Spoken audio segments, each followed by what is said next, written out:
My name is Lily. I'm 27 years old, and for the past 5 years, my family has pretended I don't exist. They haven't called, they haven't written. When a distant cousin, a girl with a kinder heart than the rest, once mentioned my name at a Christmas dinner, my mother gave her a look as cold as ice and said, "We don't have a daughter by that name." The cousin was so embarrassed she never said my name again. Today I'm coming home. Not to the huge, fancy house I grew up in with its perfect lawns and heavy silence. Not to the family that chose their reputation over me. I'm returning to the city where I was born as a ghost they thought they were rid of, a ghost wearing designer clothes and armed with the one power they truly respect: money. The soft leather of the car seat feels cool against my skin, very different from the nervous fire I felt in my stomach. Beside me, my husband, Ethan Sterling, can feel that I'm tense. His hand finds mine and his thumb strokes my knuckles. He doesn't speak. He knows I need the silence to prepare myself. "We're 5 minutes out from the Vance Tower," the driver says, his quiet voice coming from the front. Vance Tower. My father's building to show off his success. A tall, shiny tower of steel and glass in the Boston skyline, built with the money from his shipping company, Vance Industries. It was a company my grandfather built with hard work, and that my father grew with his strong will to succeed. Ethan squeezes my hand. "You don't have to do this," he whispers. His voice is the same low, steady anchor it has been since I met him. "We can turn around. I can handle buying the company alone." I turn to look at him, really look at him. Ethan is not handsome in the usual way. His face is sharp, his look is intense. But in his eyes, I see endless kindness and a brilliant mind. He saw a broken girl working 2 jobs to pay for night school, and he saw a queen. He built a huge tech company from his college room, and now, at 32, he was a respected name in circles my father could only dream of being in. And he was mine. "They need to see me," I say, my voice more steady than I feel. "They need to see what they threw away." The car stops. Through the dark window, I see the familiar brass letters. Vance Industries. For a moment, I am 22 again, standing on the sidewalk in the pouring rain, my world broken. The memory isn't fuzzy. It's a sharp, painful memory that stays with me, and today it hurts more. It was a Sunday. My father hated being disturbed on a Sunday. It was his day for the newspaper, scotch and quiet. But I had brought a storm to him. I had told them I was moving in with Mark. My mother, Eleanor, was the first to react. Her hand went to her pearls, a move she had done so many times it was automatic. Her face, usually a perfect mask of calm, looked worried. "Moving in? Lily dear, people like us don't just move in with men. There are rules. An engagement, a proper announcement." "We're not getting engaged, Mom. We're in love. We want to be together," I had said. My voice was full of the confidence of a young person in love. My father, Richard Vance, had not looked up from his paper. He just lowered it a little, his cold blue eyes looking at me over the top. "Tell me about this boy again," he said. He didn't sound curious, he sounded like a judge looking for a mistake. "His name is Mark. He's an artist. A painter. He's so talented, Dad. You should see his work." "An artist," my father repeated, saying the word like it tasted bad. He folded the newspaper with a loud snap and put it on the wooden table. "And what are his chances of success? Which gallery shows his work? What is his family's name?" "He doesn't have a gallery yet, he's still working on his paintings. His father was a mechanic. They're good people, they just don't have money," my father finished for me. "They don't have money. They don't have a name. They don't have a reputation. And you, my daughter, want to throw your life away for a poor man with a paintbrush." His words were so cruel they took my breath away. "I love him. Doesn't that matter to you? Love doesn't pay for a big house," he snapped, standing up. He was a tall man, always dressed perfectly, and he used his size to be intimidating. "Love doesn't keep your place in society. Love, as you call it, is for people who already have everything else. You have been given every advantage, Lily. A great education, a trust fund, a name that opens doors. And you are wasting it on a silly dream." My mother moved to his side. "Richard, please. Lily, think about what people will say. The Harrisons' daughter is marrying a Vanderbilt. The Connollys just announced their daughter is marrying a surgeon. And you want to live with a nobody?" The word hung in the air, full of her disgust. The fight got worse. Their words became sharper and my answers more desperate. It wasn't just about Mark anymore. It was about the beautiful prison I'd lived in my whole life, the pressure, the cold actions that took the place of love. Mark was my escape. His love was bright and real in my black and white world. Finally, my father gave me his final offer. His voice had no feeling in it, like he was making a business deal. You have a choice. You end this foolishness with this boy today and you go back to the life you were supposed to lead. We will find a good man for you to marry. Or you walk out that door with him and you are no longer a Vance. You will get nothing from us. Not a penny from your trust, not a roof over your head, not a place at our table. You will be on your own. I stared at him, my heart beating fast. I looked at my mother. She stood beside him, her face pale and her mouth in a thin, hard line. She wouldn't look at me. In that moment I saw everything clearly. This wasn't a discussion. They were cutting me off to save the family from what they saw as a problem. Tears streamed down my face, hot and angry. You would really do that? You would throw me out? My father's face didn't change. I will not have the Vance name shamed. I will not have my daughter embarrass us with her bad choices. The choice is yours, Lily. I chose love. Or what I thought was love. I chose freedom, or what I thought was freedom.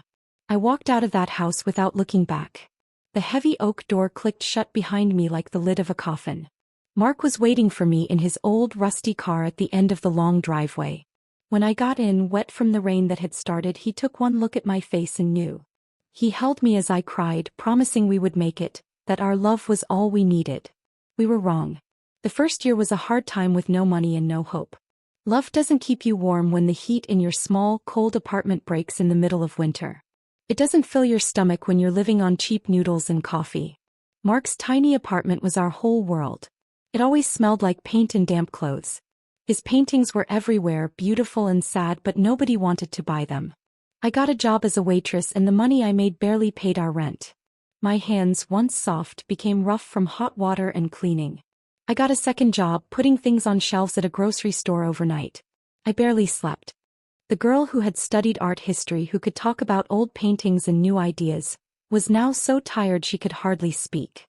I saw myself in a shop window one day and didn't know the thin, sad-looking woman staring back. The light in my eyes was gone. The stress destroyed us. Mark, who was supposed to be my partner in this struggle, became distant and angry. He saw my tiredness not as a sacrifice for us, but as a sign of his own failure. Having me there was a constant reminder of the life he took me from. We used to laugh together, but now we were always quiet or fighting about bills. Maybe you should just call them, he said one night, looking at a blank canvas. Maybe they'd take you back. And what? Leave you? That's what they want, I said back, my voice tired. Isn't it better than this? He asked, pointing around the small, sad room. Look at you, Lily. You're killing yourself. He was right. But hearing it from him felt like the worst kind of betrayal. He was supposed to be the reason I was going through all this. Instead, he had become another problem. The end came quietly. After 18 months of struggle, we sat at our small kitchen table with a stack of unpaid bills between us. I can't do this anymore, I whispered. The words tasted like failure. We can't do this anymore. He didn't argue. He just nodded, his own eyes empty. He loved the idea of saving me, but the reality was too hard for him. I packed a small bag with my few things and left. I had walked out on a mansion for him, and now I was walking out on a tiny apartment with nowhere to go. I was completely, terrifyingly alone. That was my lowest point. I slept on a friend's couch and ate at soup kitchens some days. The shame felt like a heavy weight. The Vance name haunted me, a reminder of a comfortable life I had foolishly thrown away. For a while I felt deep regret. I hated my parents for being cruel, I hated Mark for being weak, but most of all I hated myself for being so naive. Then one day anger started to grow inside me. It was a small flame at first, but I let it grow. The shame and sadness burned away and left a new, hard feeling of determination. My father had called me a waster. I would show him. I would show them all. I started taking night classes at a community college, studying business and computer programming. I used the library as my office. I worked as a barista during the day, and at night I studied until my eyes hurt. I was kept going by coffee and anger. I was going to build a new life, one that was all mine. That's when I met Ethan. He came into the coffee shop every morning at 6 a.m. At first he was just another customer, a quiet, serious man who always ordered a large black coffee and sat in the corner with his laptop typing fast. One morning he saw the textbook I was reading, Advanced Python Programming. "Good book," he said, and his voice surprised me. "But the part about machine learning is a little old." That was how we started talking. We talked about programming, about business, about the future of technology. I learned he had started a small, ambitious company called Nexus AI. He was brilliant, driven, and saw the world as a set of problems to be solved. He never asked about my family or my past. He was interested in my ideas and the fire he saw in me. He offered me an internship. It was unpaid, but it was a chance. I took it, also keeping my coffee shop job. I worked harder than I ever had before. I wasn't just proving myself to him, I was pulling myself up from the bottom. Ethan saw it all. He saw my hunger to succeed, my intelligence, my drive. Our late nights at the office, eating cheap pizza and sharing a dream, slowly turned into something more. It wasn't a fast romance. Our love grew slowly, based on respect and understanding. He fell in love with the survivor I had become, and I fell in love with the man who gave me a chance to save myself. Nexus AI became huge. Ethan's ideas were game-changing and his timing was perfect. In 3 years his small company became a global tech giant. And I was there with him, not just as his wife, but as an important leader in his company. The world that was once out of my reach was now mine. The day Ethan proposed, we were on the balcony of our penthouse apartment, looking over the city that had once thrown me out. He didn't get down on one knee. He just took my hands, his eyes serious. "I don't want to be your savior, Lily," he said. "You already saved yourself. I want to be your partner. In everything. Will you build an empire with me?" I said yes. A year after we were married, a chance came up. Vance Industries was failing. My father, a man of the old world, had not changed with the times. His shipping company was losing to smarter, tech-based companies. The company was losing money fast. It was weak. It was a perfect company for a business like Nexus to buy. "We could buy it," Ethan said one evening, looking at financial reports on his tablet. "Add their shipping network to our company. It's a smart move." He looked at me with a knowing look in his eye. "And it would be like justice." My heart stopped. The idea was scary and exciting. To own the thing my father cared about more than his own daughter. To hold his legacy in my hand. "Do it," I whispered. "The doorman at Vance Tower, a man who knew me when I was a child, doesn't recognize me. I am no longer the girl in college sweatshirts. Today I am wearing a crimson dress, a bright color that showed I was feeling bold and strong. My hair and makeup are perfect, and the diamond on my finger could probably buy the whole floor we're about to walk onto. The elevator ride to the top floor boardroom is silent. I watch the numbers climb. Each one is a step away from the girl who was thrown out, and a step closer to the woman who has come to take what is hers. When the doors open, the first person I see is my father's longtime assistant, Margaret. Her eyes get wide for a second, a flash of recognition, before she puts her professional mask back on. "Mr. Sterling, welcome to Vance Industries," she says, her voice smooth, looking only at Ethan. She glances at me quickly, thinking I am his assistant. "Mr. Vance is waiting for you in the boardroom." We walk down the familiar hallway, lined with portraits of my grandfather and my father. The sound of my heels on the marble floor is like a ticking clock. Ethan pushes open the heavy doors to the boardroom. And there they are. My father, Richard Vance, stands at the head of the long table. He looks older and more tired than I remembered, but he still acts like he is in charge. My mother, Eleanor, is seated to his right, looking perfect, her body stiff. They look up, their faces ready with welcoming, professional smiles for the man who is about to be their boss. They smile at Ethan. They don't even look at me. "Mr. Sterling," my father says, holding out a hand. "A pleasure to finally meet you. I'm Richard Vance." Ethan shakes his hand. "The pleasure is all mine, Richard," he says, his voice calm. He then turns a little, his hand moving to my back, guiding me forward. "I believe you know my wife," he says. Time seems to slow down. My father's eyes move from Ethan to me. His polite smile freezes. He looks and then he looks again, his brain trying to understand what he is seeing. The color leaves his face. I can see the moment he recognizes me. It hits him like a punch. His hand, still out from shaking Ethan's, falls to his side. My mother gasps. It's a small, sharp sound. Her hand flies to her pearls, that old, familiar move she makes when she's upset. Her eyes, wide with shock, move from me to Ethan and back again.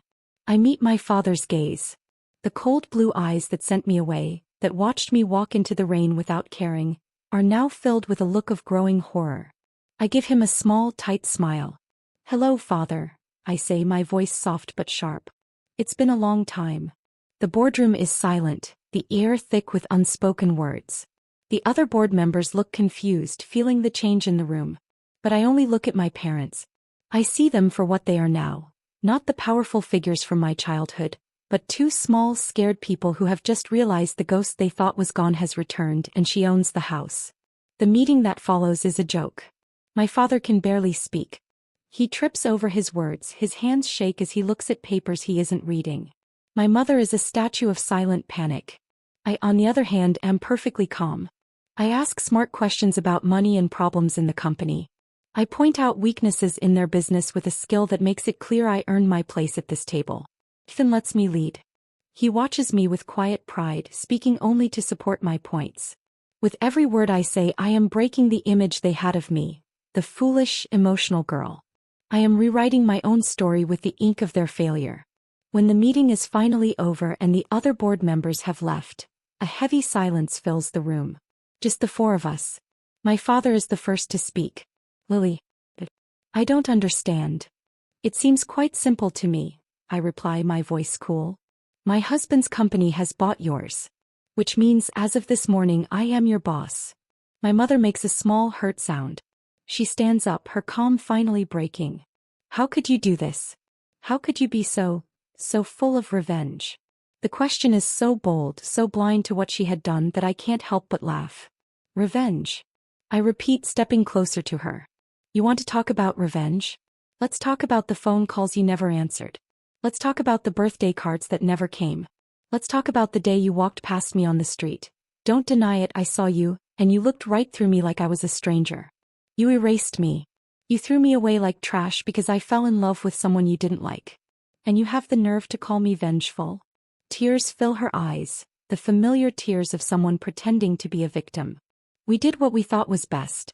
We were trying to protect you from a mistake." "You were protecting your reputation," I cut in, my voice sharp. "You were protecting your precious name. You didn't care if I was happy or safe or even alive, as long as the neighbors didn't whisper about the Vance girl who ran off with a poor artist." I turn to my father, who is sitting in his chair, looking like a king who had lost his kingdom. "This was all you ever cared about, wasn't it?" I say, waving my hand around the fancy room. "This tower. This company. Your legacy. It was worth more than your daughter." He looks up at me, and for the first time I see something besides anger or pride in his eyes. I see shame. "We were wrong, Lily," he says, his voice rough. "I was wrong." The words hang in the air, 5 years too late. The younger me would have cried, would have wanted to hear those words more than anything. But the woman standing before him feels a strange emptiness. The apology doesn't fix the past. It just reminds me of the pain. This is the moment I have dreamed of. The moment I have all the power. I could fire them. I could break up the company and sell the parts, erasing the Vance name from the city forever. I could leave them with nothing, just as they did to me. The power felt good, like a strong drink. I can feel myself wanting to take that sweet revenge. I look at their faces. My mother's covered in tears, my father's broken. I see their fear. And in that moment, the burning anger that has pushed me for so long finally starts to fade. Ruining them would be easy. It would feel good for a moment. But it would also tie me to them forever with chains of hate. And I have spent 5 years building my own story. I take a deep breath. My decision feels calm and clear. "You're not fired," I say. They both look up, shocked. "Ethan and I are changing the company. You will be called founding consultants. You will get a good pension. You will keep your house. You will keep your dignity in front of your friends." I let them process the words before I deliver the final part. "But you will have no power here. You will have no say. You will answer to me. Your legacy is now mine. And I will make it into something you never could, because I will build it on new ideas and hard work, not on pride and fear." My mother starts to cry loudly. My father just stares at me, his face a mix of relief and deep shame. I have won. But my victory is not in destroying them. It's in my own survival. It's in showing them that the love they looked down on didn't destroy me, but the strength I found when I was alone made me unbreakable. I turn to Ethan, who has been watching this all happen. I slip my hand into his and his fingers wrap around mine, strong and steady. He's my family now. He's my home. We're leaving, I say, not to my parents but to him. We walk out of the boardroom and don't look back. As we leave the Vance Tower and step out into the bright afternoon sun, I feel the last of the heavy chains to my past fall away. I am not Lily Vance, the disgraced daughter. I am Lily Sterling, the builder of my own life. I am free. And forgiveness, I realize, isn't about letting them get away with what they did. It's about letting myself move on. If you like this story, please like this video, subscribe to the channel and share your impressions of this story in the comments. To listen to the next story, click on the box on the left, and thank you for watching.